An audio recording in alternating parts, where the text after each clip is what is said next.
day one, the Colombian trip. We're lost.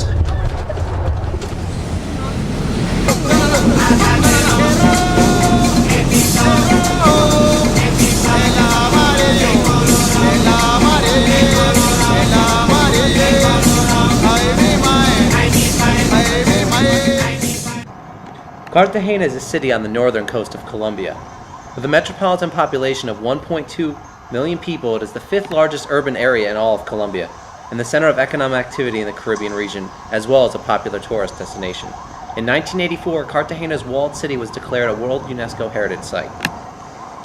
La Universidad San Buenaventura is a school similar to Siena College, one based on Franciscan tradition. Throughout a week's time in Cartagena, we took classes on Colombian culture and politics, explored the campus, met with students, experienced their lifestyles, and learned what it meant to be a Colombian citizen in this modern age. Always with a smile, we began to realize some of the similarities and differences inherent in our new host culture.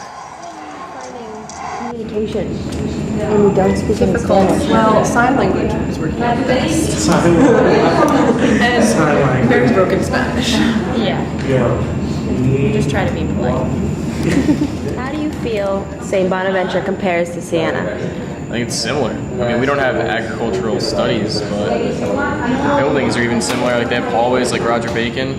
I mean, well, they have Roger Bacon, first of all, which is kind of interesting, but they even like the hallways are set up the same way.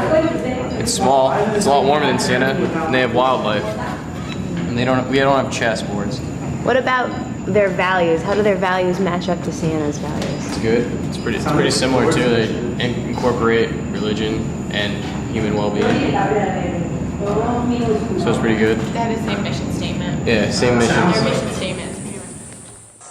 Our resident musician, Robert Pagliano, offered us a little bit of insight into the difficulties of the Colombian bus system. Athletic or stretch before you go on public buses. They do not stop. They slow down at best, but you gotta hop out. So that's cool. There's AC on the bus, and Barb doesn't like tunnels. 3 things I learned today. You don't like tunnels? No. And this is why. As much as this was a new experience for us as students, this was also a first-time trip for our professor Vera as well. Is this your first time to Colombia? Yes, it is actually. First time. Yeah? What do you think? I think it's a really cool place. I'm kind of excited. We're on our way to the San Buenaventura University, and we've already made friends there. Really nice people, really outgoing, warm, caring. I think it's a wonderful place to go visit. I hope more Siena students are interested in trips like these. About the school. I think the school is very nice. I was very impressed with the facilities there, and the students that we met are really committed students, and they seem happy to have the chance to go to the university. Nice. What do you guys think about the city? You took the tour yesterday.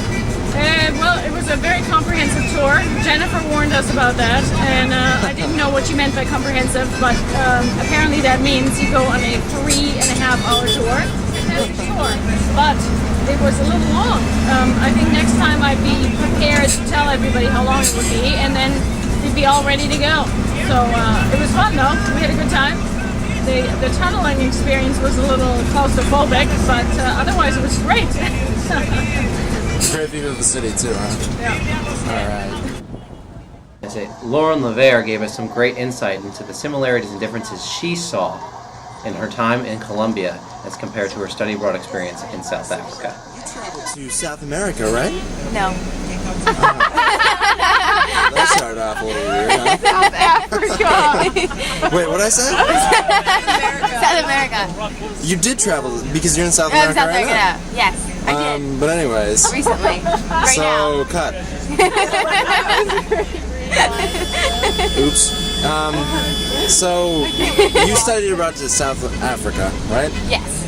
How would you compare Colombia to South Africa?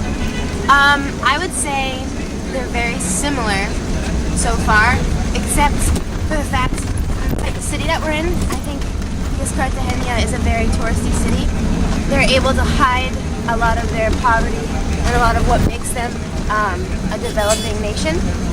especially with things like you don't really see too many homeless people on the streets. There's not really many people asking you for money.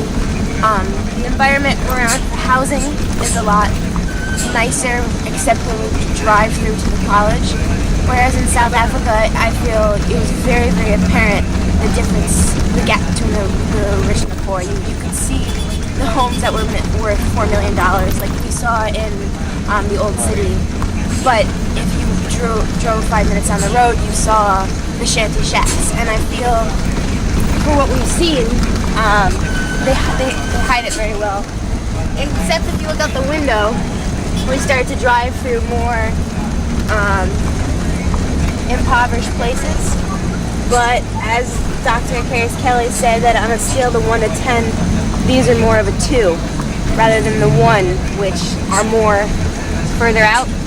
It's a little more apparent in South Africa, and I feel a little safer here, probably because it's more touristy.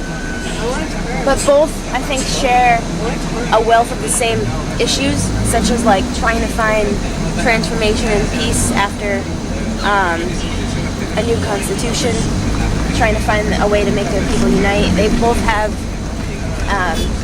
big race issues, which was interesting to find here because I wasn't expecting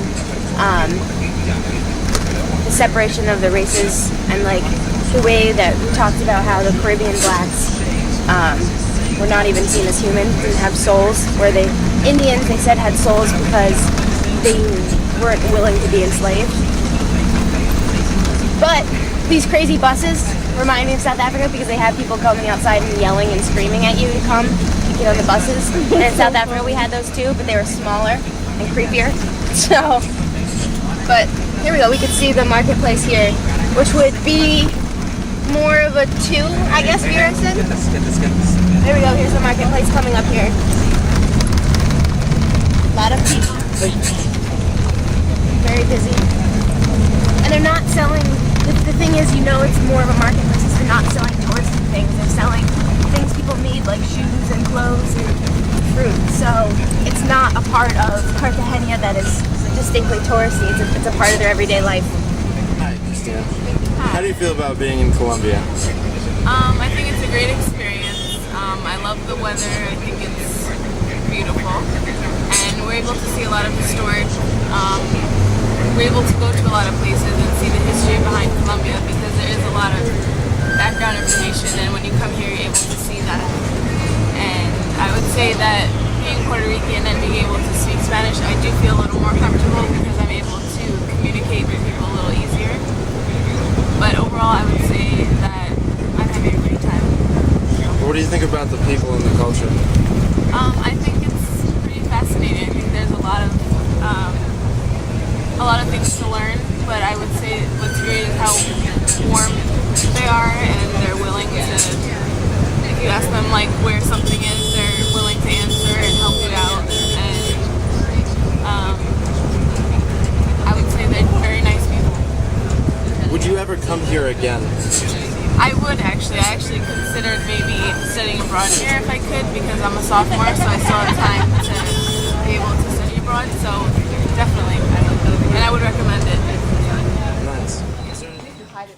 Overall, we were provided an amazing experience where we got to bond quickly, see beautiful sights, and learn distinct things about the Colombian culture. However, note to future students, wear a lot of sunscreen, try everything, get lost, and most importantly, don't go shopping on Sundays before church. Stop it. Stop recording.